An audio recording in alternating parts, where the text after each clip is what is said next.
रही है। देश की वह सिटी है इंदौर जो कैपिटल सिटी मानी जाती है।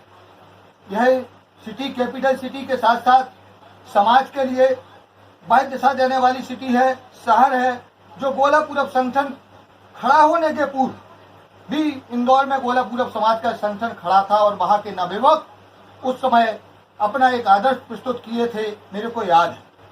मैं अभी पंडित जी को भी सुन रहा था। उन सबको मैं प्रणाम करता हूँ, पंचमलियाती मंदिर को भी प्रणाम करता हूँ और ब्रह्मचारी सभी गणों को प्रणाम करता हूँ, ज्येष्ठ और श्रेष्ठ सभी को प्रणाम करता हूँ। मैं थोड़ी सी बात जरूर रखना चाहूँगा आज समाज के बीच में, चूंकि कैपिटल सिटी के बीच में हमारे अपने हैं। सभी ने कहा घुआरा परिवार को उसके साथ घुआरा जी के आदर्श को लेकर चलना है। मैं एक सवाल भर आपके सामने रख दूंगा, यदि आपको सवाल वो सही लगे तो आप उस पर जरूर मंथन करना। मेरा जन्म, पिताजी ने 1962 में कम्युनिस्ट पार्टी ज्वाइन की, 65 में जन्म हुआ। जब जन्म हो रहा था तो पाकिस्तान से युद्ध हो रहा था। अब उस बालक के जीवन में पाकिस्तान का युद्ध भी दिखाई दे रहा होगा।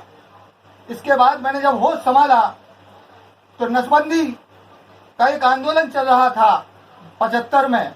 उस आंदोलन से लेके आज तक मेरे को पिताजी के साथ याददाश्त बनी हुई है। लेकिन पिताजी के साथ मैं कम्युनिस्ट पार्टी का जुड़ गया और पिताजी कामरेड बने और मैं भी कामरेड बना।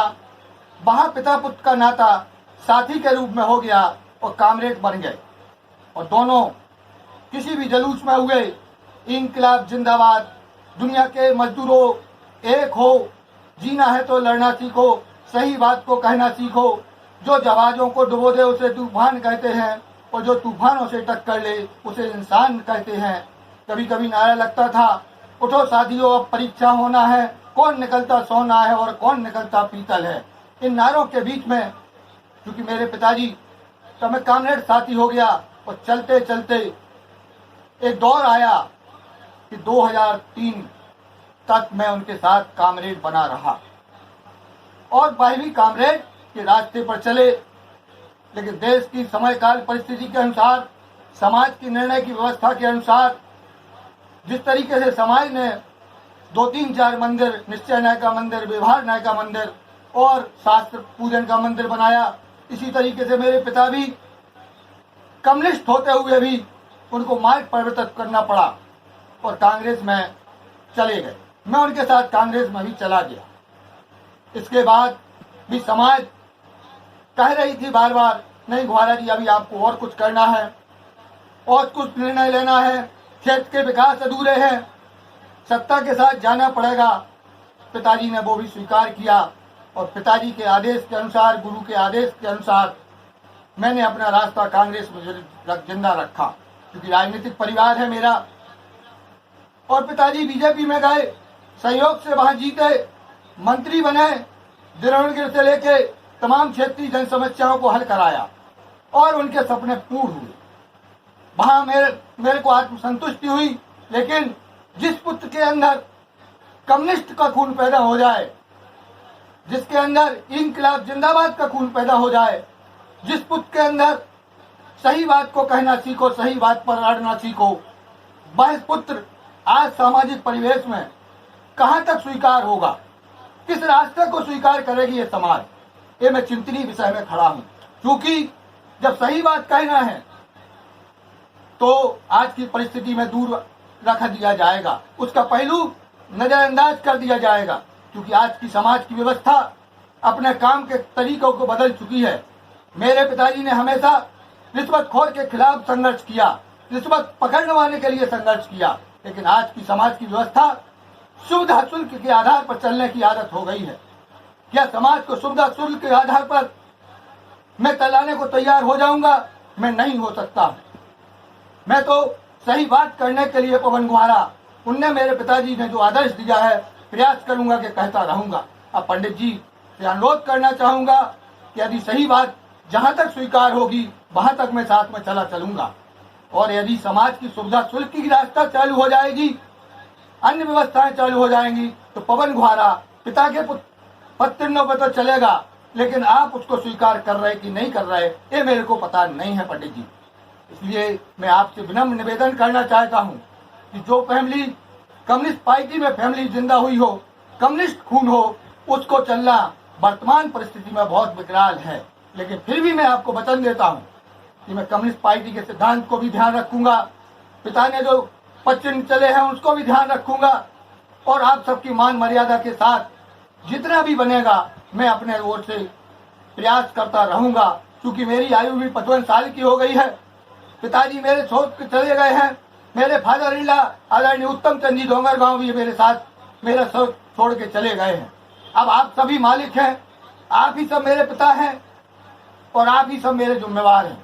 आप चाहें तो इस पुत्र को, इस परिवार को, घुआरा परिवार को, सुनील को, अनिल को या उन सब की ऊर्जा को आप जो चाहें उपयोग कर सकते हैं।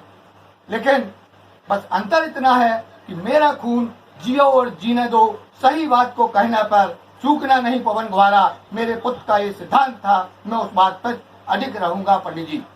इसलिए कहीं मेरे द्वारा स्वभाव में गलती हो सकती है, लेकिन मैं अपने जीवन को, हमेशा पिताजी कहा करते थे, बेटा जीवन जीना है तो सिपाही जैसा नहीं जीना, दाख जैसा भी कम जीना, नरियल जैसे बन के जीना, भले ही बाहर से कठोर दिखाओ लेकिन अंदर साफ स्वच्छ रहना।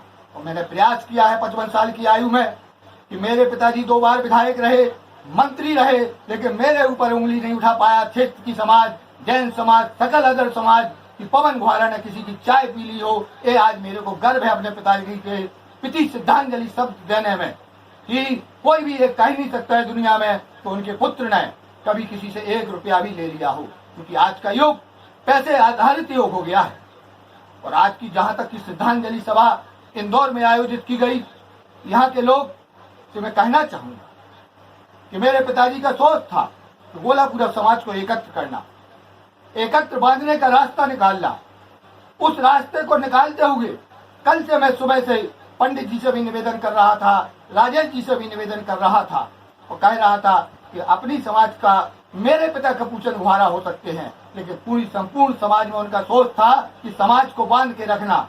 तो ये समाज से अपील करना चाहता हूँ कि आज समाज को बांधने का एक ही रास्ता बचा है, वो रास्ता है कपूचन घुआरा का नाम। क्योंकि ये कोविड कोरोना काल है, आप अपने गाँव में श्रद्धांजलि अर्पित करें, उनके सिद्धांत को प्रतिपादित करने के रास्ते तय करें, ताकि समाज में नया रास्ता निर्धारित हो। समाज में जो गुटबंदी हो गई है उसको सबको भूल कर, आपस मन में भूल कर, कम से कम जूम मीटिंग के माध्यम से वो एकत्र होकर एक आदर्श को, जैन समाज के संगठन को एक मजबूत कड़ी दे सकें। इसलिए मैं श्रद्धांजलि सभा को बार बार कह रहा था कि नहीं, इंदौर की कैपिटल सिटी में एक श्रद्धांजलि सभा आवश्यक है। और वहां हुई।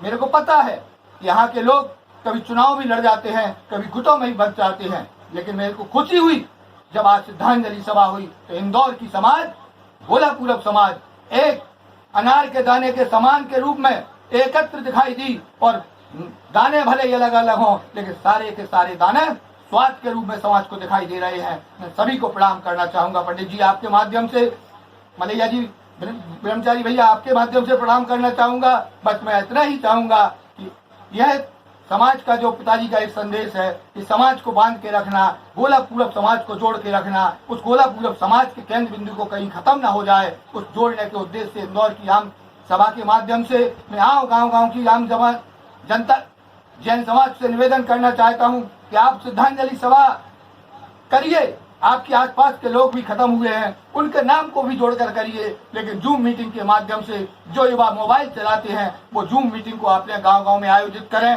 और समाज को एकत्र करें। इस बहाने उनकी विचारधारा सामने आएगी, उनका सोच सामने आएगा। पंडित जी, मैं अपनी बात को यहाँ विराम देना चाहूंगा क्योंकि आप सबको बीच में काफी समय हो गया है।